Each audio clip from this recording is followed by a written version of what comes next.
नमस्ते everyone, Monika astrology में आपका बहुत बहुत स्वागत है। आज हम बात करने जा रहे हैं मेष लग्न की और अगस्त महीने के राशिफल की।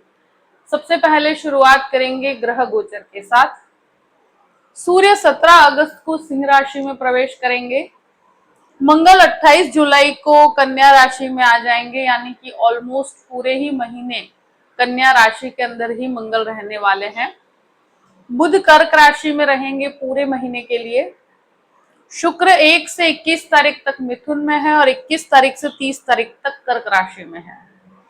बुध जो है वो 11 अगस्त को मार्गी हो रहे हैं। ये भी एक बहुत इंपॉर्टेंट ट्रांजिट है, तो इस चीज की भी हम चर्चा करेंगे। सबसे पहले हम शुरुआत करते हैं आपके लग्न के साथ।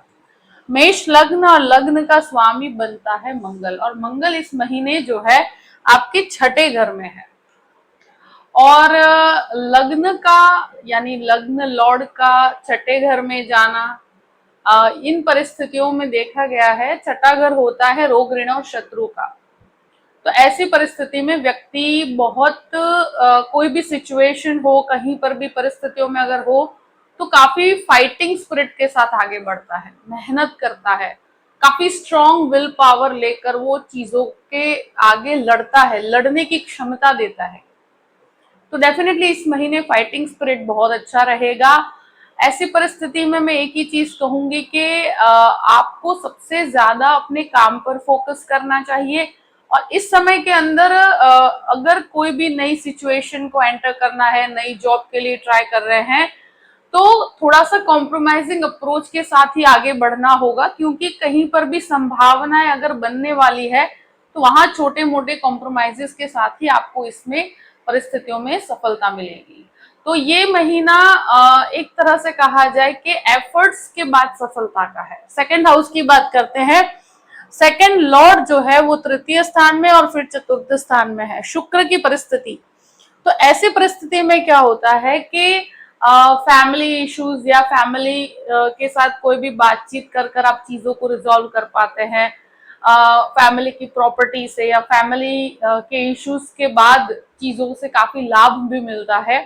यहाँ आपकी वाणी डेफिनेटली बहुत सफलता पूर्वक आप अपना काम कर पाएंगे, वाणी आपका सपोर्ट भी करेगी, और अगर फैमिली इश्यूज हैं तो उसको रिजॉल्व करने में भी काफी मदद मिलेगी आपकी। यहाँ सेविंग्स को आप कोई भी इनिशिएटिव में, कोई भी प्रॉपर्टी के अंदर इन्वेस्ट करते हैं या कहीं पर भी आपकी सेविंग्स को अगर बढ़ाने की कोशिश कर रहे हैं, तो यहाँ आपको सफलता प्राप्त होगी। ये डेफिनेटली है कि कुछ रिस्पॉन्सिबिलिटीज बनी रहेगी। तृतीय भाव की बात करते हैं। तृतीयेश बुध बनकर चतुर्थ भाव में है। तृतीय भाव में गुरु और शुक्र का एक योग बना हुआ है। 21 तारीख तक, शुरू के 20 दिन ये है। तो यहाँ डेफिनेटली एफर्ट्स बहुत अच्छे होंगे, कम्युनिकेशन काफी स्ट्रांग होगा, लोगों से कनेक्टिविटी काफी स्ट्रांग रहेगी।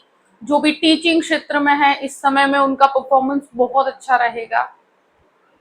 स्पेशली जो कुछ सीखना भी चाहते हैं या कुछ सिखाना चाहते हैं, तो वहां पर आप बहुत अच्छा परफॉर्म कर पाएंगे। जो जर्नलिज्म में है, जो मीडिया क्षेत्र में है, उन लोगों को काफी सफलताएं मिलेगी।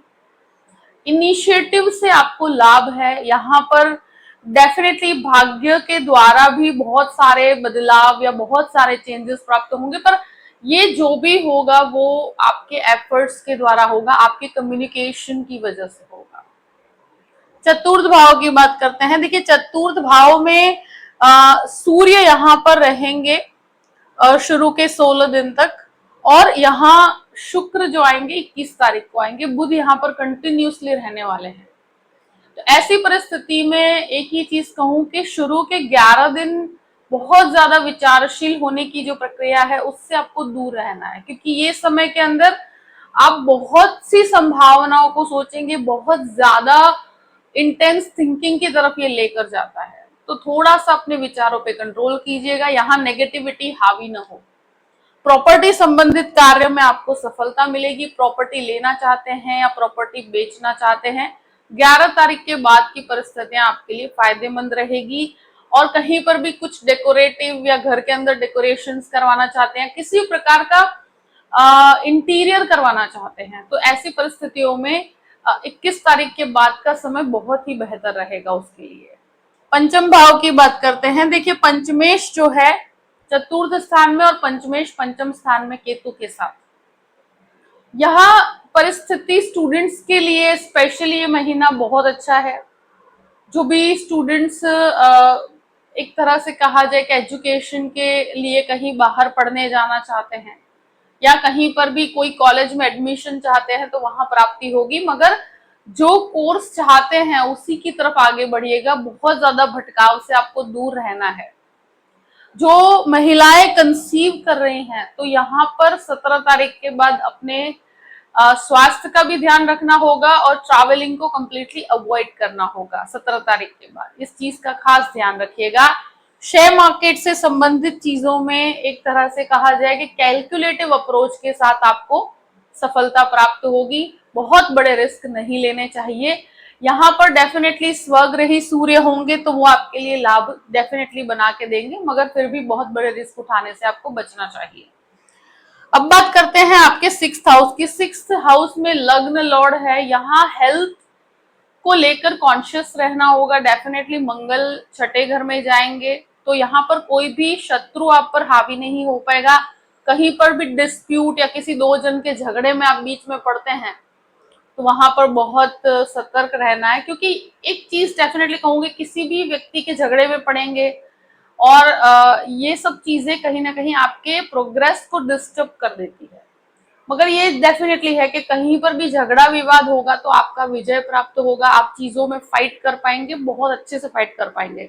दूसरी चीज, हेल्थ से रिलेटेड कोई लीवर संबंधित समस्या है, कोई थ्रोट से संबंधित समस्या है, कोई इन्फेक्शंस है, तो यहाँ पर रिकवरी बहुत अच्छी हो पाती है। मगर ये लग्न लॉर्ड जब छठे घर में जाए तो ये आपको एक इंडाइजेशन से संबंधित समस्या या कहीं पर भी इन्फेक्शन से संबंधित समस्या अगर होती है तो हो सके वहां तक आप अपने हेल्थ को लेकर कॉन्शियस रहिएगा। मंगल यहाँ पर कोई भी प्रॉब्लम है तो उसे सॉर्ट आउट करने की भी क्षमता आपको देते हैं। लोन की बात की जाए, ये महीने हो सके तो लोन बहुत मिनिमम रखिएगा। यहाँ हो सके तो कैलकुलेटिव अप्रोच रखा जाए तो अच्छा है, क्योंकि बहुत बड़े रिस्क टेकिंग एक्टिविटीज में इस महीने आपको नहीं पड़ना चाहिए। 7th हाउस की बात करते हैं। 7th लॉर्ड जो है वो तृतीय स्थान में और फिर चतुर्थ स्थान में है। जो भी फॉर एग्जाम्पल मैरिज करना चाहते हैं, जो मैरिज से संबंधित डिसीजंस लेना चाहते हैं, डेफिनेटली ये समय ऐसा रहेगा। शुरू का जो 20 दिन का समय है, यहाँ पर कहीं पर भी आप मैरिज से संबंधित अगर कोई भी दुविधा में फंसे हुए या इस तरह की कोई परिस्थिति है कि जहां पर आप सही डिसीजंस नहीं ले पा रहे थे, तो यहाँ डेफिनेटली डिसीजंस ले पाएंगे। दूसरी चीज, यहाँ गुरु का भी दृष्टि संबंध है तो रिलेशनशिप में काफी मेच्योरिटी आएगी। दूसरी चीज, जो पति पत्नी है तो गृहस्थ जीवन में एक दूसरे को बहुत अच्छे से हेल्प कर पाएंगे और साथ साथ में प्रोफेशनल फ्रंट पे भी अगर साथ में काम करते हैं तो वहां आपको सफलता प्राप्त होगी। यहाँ पार्टनरशिप से हर तरह से लाभ यहाँ पर नजर आता है। अब बात करते हैं अष्टम भाव की। अष्टमेश आपके छठे घर में है। ये भी हेल्थ को लेकर डिनोट करता है कि आप अपने स्वास्थ्य को अवॉइड मत कीजिए। ये महीना आपकी हेल्थ को लेकर, क्योंकि यहाँ शनि का भी दृष्टि संबंध है मंगल के ऊपर, तो ऐसी परिस्थितियों में बोन से रिलेटेड प्रॉब्लम, बहुत ज्यादा इंटेंस थिंकिंग की वजह से अपने हेल्थ के ऊपर इफेक्ट होना, तो ऐसी परिस्थिति में आप अपने स्वास्थ्य को लेकर बहुत ज्यादा इस महीने केंद्रित रहिएगा। और अगर कोई भी प्रॉब्लम होती है तो वहां पर आपको उसको अवॉइड नहीं करना। छोटी से छोटी चीज को आप प्रॉपरली चेक करवा लीजिएगा। यहाँ जो भी रिसर्च बेस्ड काम करते हैं उनको ये परिस्थितियों में थोड़ा सा हैंगिंग सिचुएशन लगेगी, मगर चीजों को आप रिजॉल्व कर पाएंगे। नवम भाव की बात करते हैं। देखिए नवम भाव यहाँ पर बहुत ज्यादा एक्टिवेटेड है। मंगल का दृष्टि संबंध यहाँ पर बना हुआ है और गुरु का भी दृष्टि संबंध यहाँ बना हुआ है। ये भाग्य को बढ़ोतरी देता है, पिता से सपोर्ट मिलता है। यहाँ पर आपका स्पिरिचुअल लेवल बहुत अच्छा रहेगा, स्पिरिचुअलिटी के लिए बहुत अच्छा है। जो मास्टर लेवल एजुकेशन के लिए बाहर जाना चाहते हैं उनके लिए संभावनाएं बहुत अच्छी बनती है। यहाँ एक तरह से कहा जाए कि जो भी विदेश संबंधित काम है उसमें आपको बहुत अच्छी सफलताएं मिलती हुई दिखेगी और आध्यात्मिकता में बहुत अच्छी बढ़ोतरी भी मिलेगी। 10th हाउस की बात करते हैं। 10th लॉर्ड 12th हाउस में है, वक्र परिस्थिति में है। कोई भी जॉब के अंदर नई संभावनाएं अगर आप ढूंढ रहे हैं तो यहाँ पर आपको वो प्राप्त होगी। कोई भी मल्टीनेशनल कंपनी में जॉब करना चाहते हैं या कहीं पर भी कोई नई चीजें ट्राई करना चाहते हैं, कोई नई परिस्थितियों में अगर बदलाव की तरफ लेकर जाते हैं तो यहाँ कॉम्प्रोमाइजिंग अप्रोच रखेंगे तो आपका काम जल्दी से बनेगा। दूसरी चीज, शनि का वक्री भ्रमण यहाँ कार्यस्थल से संबंधित कुछ एक्सपेंसेस भी करवा देता है, मगर ये आपके लाइक ट्रैवलिंग के पीछे एक्सपेंस हो कि कहीं आप कोई नई सिचुएशंस या नई कंपनी में जॉब ढूंढ रहे हैं तो वहां उससे रिलेटेड कुछ ट्रैवलिंग हो सकता है। मगर ये डेफिनेटली कहूंगी कि शनि का ये वक्री भ्रमण अपने कार्यस्थल के अंदर आपको बढ़ोतरी देगा और आपको व्यय स्थान में है, डेफिनेटली है, मगर आप यहाँ अपनी चीजों को नई चीजों को एक्सप्लोर कर पाएंगे तो उसके लिए आपको परिस्थितियों से गुजरना होता है। जो जॉबलेस लोग हैं उनके लिए भी यहाँ पर संभावनाएं खड़ी होंगी। 11th हाउस की बात करते हैं। 11th हाउस में राहु है। राहु यहाँ पर देखिए बहुत अच्छे कॉन्टैक्ट्स, बहुत सारी संभावनाएं, आपको फेम देता है, आपको मान सम्मान की प्राप्ति करवाता है, मगर लग्न लॉर्ड छठे घर में है तो थोड़े एफर्ट्स लगाने होंगे। थोड़ा एफर्ट्स लगाने पर चीजें आपको प्राप्त होंगी, कॉन्टैक्ट्स के थ्रू काम बनेंगे और वो आपके लिए बेहतर होगा। 12th हाउस की बात करते हैं। 12th लॉर्ड जो है तृतीय स्थान में, यहाँ पर ट्रैवलिंग से लाभ, विदेश से लाभ, डॉक्टर्स हैं, मेडिसिन में हैं या कहीं पर भी मेडिसिन से रिलेटेड या लॉ से कनेक्टेड काम करते हैं तो यहाँ आपके कार्य में बढ़ोतरी होगी। स्पेशली जो लोग पब्लिक सर्विसेज में हैं उनको काफी अच्छे लाभ मिलेंगे। थोड़ा खर्चों पे नियंत्रण रखिएगा क्योंकि खर्चे बहुत ज्यादा डायरेक्शन लेस हो सकते हैं। दूसरी चीज, ये परिस्थिति में कोर्ट कचहरी के मैटर में आपको विजय प्राप्त होगा। कोर्ट कचहरी के मैटर में कहीं पर भी आपको हार प्राप्त नहीं होगी और फॉरेन पॉसिबिलिटीज में आपको बहुत अच्छी सफलताएं प्राप्त होगी। जो भी परिस्थिति है मैंने आपके सामने रख दी है। आई होप कि ये वीडियो आपको पसंद आया होगा। पसंद आया हो तो लाइक भी कीजिएगा और सब्सक्राइब भी कीजिएगा। Thank you so much. जय श्री कृष्णा।